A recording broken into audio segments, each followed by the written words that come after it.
Hello friends, कैसे हो आप लोग। स्वागत है आपका मेरे इस यूट्यूब चैनल पे।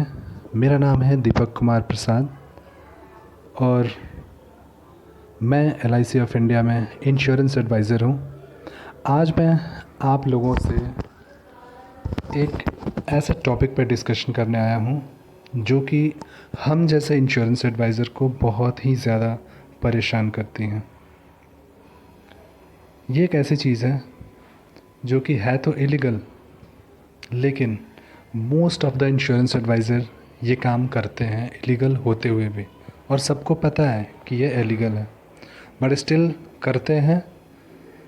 और मैं यहाँ पे बोलना चाहूँगा कि ये वही लोग करते हैं जो कि इनएफिशिएंट है, जिनके अंदर काबिलियत ही नहीं है इंश्योरेंस सेल करने की। राइट, आई नो अभी मार्केट में इतना ज़्यादा ये फैल चुका है जहर कि कुछ एजेंट्स को मजबूरी में भी ये करना पड़ता है, क्योंकि कस्टमर यही बोलता है भाई ठीक है तुम नहीं दोगे मैं किसी और से करा लूँगा। सो इस बीमारी का जो नाम है वो है कमीशन, कैशबैक, रिबेट, या फिर अपने अपने टर्म पे लोग इसे यूज़ करते हैं। राइट, सो ये है क्या, इसके बारे में थोड़ा सा मैं डिस्कशन करना चाहूँगा। और ये पोस्ट मैंने आज पढ़ा, जो कि पोस्ट दिया है जागो इन्वेस्टर के through. Are you sharing agent commission, क्या आप अपना कमीशन शेयर करते हो? इट्स इलीगल, ये इलीगल है। सो ये जो पोस्ट है ये टोटली इस चीज़ पे फोकस किया गया है कि कमीशन नहीं देना चाहिए। कमीशन देना कितना ख़तरनाक होता है।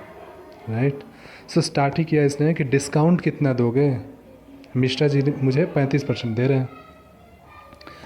ये जो लाइन है ये most of the insurance adviser daily basis पे सुनते होंगे जब भी किसी के पास अपना प्रपोज़ल लेके जाते होंगे तो।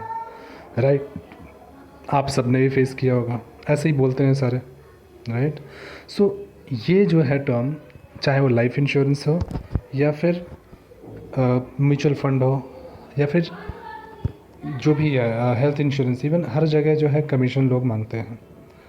राइट, सो कुछ एजेंट तो गिफ्ट भी दे देते हैं इन रिटर्न। राइट, सो ये इलीगल है और ये नहीं करना चाहिए हमें, बिकॉज़ ऐसा करने से हमारा लाइसेंस भी कैंसिल हो सकता है और हम कभी दूसरी इंश्योरेंस कंपनी ज्वाइन नहीं कर सकते।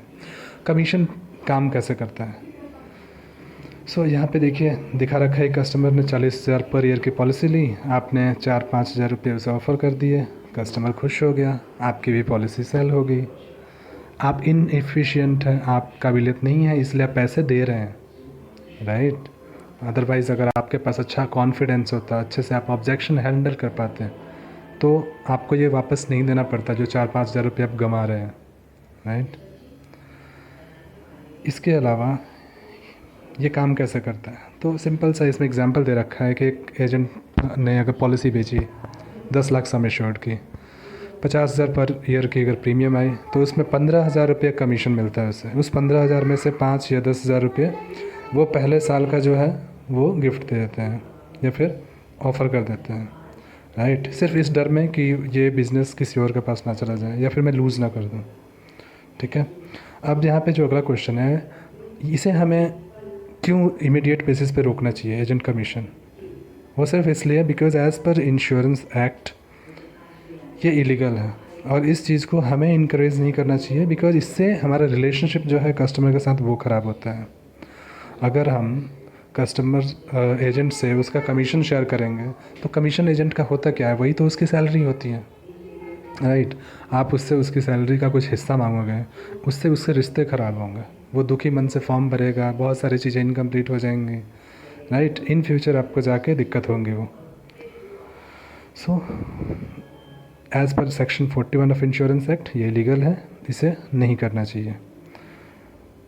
अब रियल लाइफ एक्सपीरियंस दे रखा है कि 99% जो लोग हैं वो ये चीज़ें कर रहे हैं।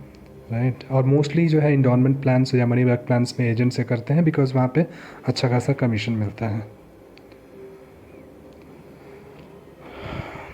इसमें एक और चीज़ दे रखी है, हाँ, एक नई चीज़ जो आजकल लोग यूज़ कर रहे हैं वो है multi level marketing in insurance policies. आप लोगों ने मल्टी लेवल मार्केटिंग का नाम सुना होगा, जिसमें कि आप अपने नीचे एक को जोड़ो, फिर उसके नीचे एक को जोड़ेंगे। सो ये वाली चीज़ इंश्योरेंस में भी लोग कर रहे हैं। एक कस्टमर को पॉलिसी दे रहे हैं और उसको बोल रहे हैं कि भाई आप अपने नीचे 2-4 लोगों को जोड़ो, आपको पैसे मिलेंगे, आप अर्न करोगे। सो ये चीज़ भी इलीगल है। आपने अपने नीचे कस्टमर लगाया, उससे बोलोगे 4-5 लोगों को जोड़ो, फिर वो उनसे बोलेगा 4-5 लोगों को जोड़ो। तो इस तरह से मल्टी लेवल मार्केटिंग काम करता है, विच इज़ कम्प्लीटली इलीगल। अगर ये पता चला तो आप पे बहुत बड़ा जुर्माना भी लग सकता है और लाइसेंस भी कैंसिल हो सकता है एज़ पर सेक्शन 41। सो आप सबसे रिक्वेस्ट है कि आप रिस्पॉन्सिबल, ये कस्टमर से रिक्वेस्ट है कि आप रिस्पॉन्सिबल इन्वेस्टर बनो। एजेंट से रिक्वेस्ट है कि आप अपनी स्टडी पे ध्यान दो, ट्रेनिंग पे ध्यान दो, कॉन्फिडेंस अपना बढ़ाओ, ऑब्जेक्शन हैंडलिंग सीखो, जिससे कि ये चीज़ें ना करना पड़े और आप एक रिस्पॉन्सिबल इंश्योरेंस एडवाइज़र बनो, राइट। कुछ ऑब्जेक्शन हैंडलिंग्स मैं आपको शेयर करना चाहूँगा। अच्छा, आपने कभी सोचा है कि कस्टमर्स जो हैं अगर पोस्ट ऑफिस में जाते हैं कोई प्लान लेने, तो वहाँ जाके वो क्यों नहीं बोलते हैं कि मुझे कुछ कमीशन दो? वो बैंक में जाते हैं एफडी कराने या फिर कुछ और चीज़ें लेने, तो वहाँ क्यों नहीं बोलते? कस्टमर अगर कोई डॉक्टर के पास जाते हैं कोई सर्जरी कराने, तब क्यों नहीं बोलते? राइट। तो आप भी तो उनके लिए ही काम कर रहे हो, उनकी भलाई के लिए। मैच्योरिटी उनको ही मिलेगी, इंश्योरेंस का अमाउंट भी उन्हीं की फैमिली को मिलेगा, फिर आप क्यों वापस कर रहे हो पैसे? ठीक है। तो आप कस्टमर से बोलिए कि सर, जिस तरह से आप 9 बजे से लेकर 6 बजे तक जॉब करते हो, आपको सैलरी मिलती है, अगर आपकी सैलरी आपका मैनेजर मांग ले तो आपको कैसा लगेगा? इसी तरह सर, मैं आपकी जो प्लान है 20 साल के, उस 20 साल के लिए मुझे पैसे मिल रहे हैं, सैलरी मिल रही है कि मैं 20 साल तक आपको सर्विसेज दे पाऊँ, आपकी पॉलिसीज़ का टेक केयर कर पाऊँ। जब आपकी मैच्योरिटी होगी तो मैं क्लेम दिलवा पाऊँ, राइट। सो इन सब के लिए मुझे सैलरी मिल रही है। दूसरी टेक्निक मैंने एक वीडियो में देखा था कि एक जो थे इंश्योरेंस एडवाइज़र, वो जहाँ भी जाते थे कोई कमीशन मांगता था तो वहाँ पे अपना पर्स जानबूझ के छोड़ के आ जाते थे, राइट, कुछ पैसे उसमें रख के। अगर वो बंदा बीच में इंटरप्ट करके बोलता कि सर आपका पर्स छूट रहा है, तो वो बोलते कि कोई बात नहीं, इसमें कुछ ही तो पैसे हैं, ऑलरेडी आप मेरे ही पैसे मुझसे मांग ही रहे हो, ले लो आप इसमें से, राइट। इसके अलावा मैंने एक वीडियो देखी है, वो वीडियो मैं आपके लिए अभी प्ले कर रहा हूँ, आप उस वीडियो को देखिए। उसमें एक कस्टमर ने ऐसे ही हमारे इंश्योरेंस एडवाइज़र से कैशबैक मांगा, रिबेट मांगा, और उसने इतने अच्छे से धोया उनको कि मुझे बहुत अच्छा लगा वीडियो। आई नो कि आप भी इंजॉय करेंगे। आप कमेंट करिए कि आप कैसे हैंडल करते हो ये सिचुएशन और आपको कैसे लगा ये post. Thank you so much. आपके प्लान तो मुझे समझ में आ गया, पर ये बताओ कमीशन कितना दोगे? मुझे बताइए, अगले महीने की जो आपकी सैलरी आने वाली है उसमें से आप मुझे कितना देंगे? ये कैसा सवाल है? आखिर मैं अपनी सैलरी से तुम्हें क्यों दूंगा? सीधी सी बात है, कोई भी समझदार आदमी नहीं देगा, है ना। आप नहीं देंगे क्योंकि वो सैलरी जो है आप सिर्फ अपने लिए नहीं कमाते हैं, है ना। वो आप कमाते हैं अपने बच्चों के लिए, अपने वाइफ के लिए, अपने परिवार के लिए, मम्मी पापा के लिए कमाते हैं, राइट और रॉन्ग। और उसमें से आप कोई भी समझदार आदमी नहीं देता है, आप भी नहीं देते, मैं भी नहीं देता हूँ, तो फिर क्यों चाहिए? नहीं, ट्रेंड है, सभी देते हैं, इसलिए चाहिए, और क्या। मैं समझ सकता हूँ आपकी बात को सर। देखिए, ट्रेंड तो मुझे बहुत दिल से बताइएगा, सोच समझ कर जवाब दीजिएगा। मैम आप भी देखिए, आपके साथ कभी ऐसा हुआ है सर कि आपको रॉन्ग साइड में या किसी भी ट्रैफिक रूल को तोड़ने के लिए पकड़ लिया गया हो? सब तो नहीं, लेकिन कुछ लोग ऐसे होते हैं ट्रैफिक वाले जो वो बोलते हैं कि नहीं कोर्ट में जाओगे 5,000 रुपए लग जाएगा, यहीं पे मांडवली कर लेते हैं और 500 रुपए देना पड़ा हो। कभी ऐसा हुआ है 500 रुपए देना पड़ा हो आपको?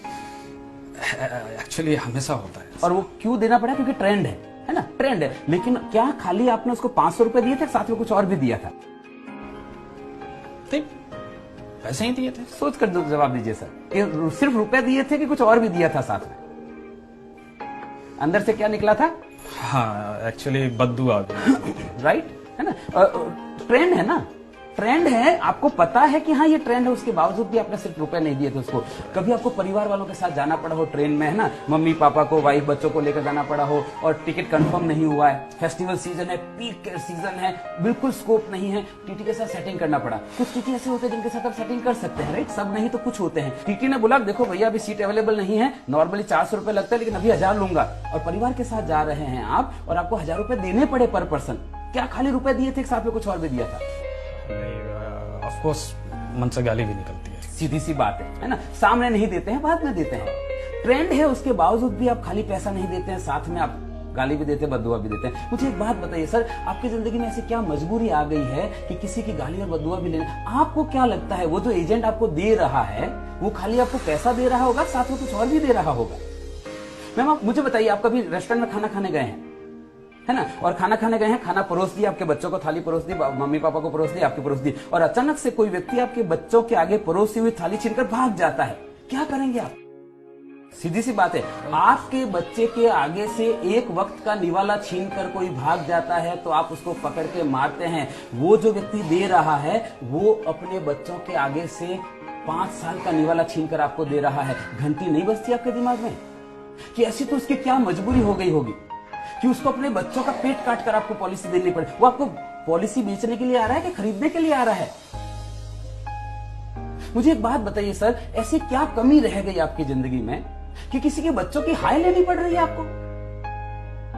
कोई समझदार आदमी नहीं देता है, आप नहीं देते हैं, मैं नहीं देता हूं। वो क्यों दे रहा है? क्योंकि ट्रेंड है।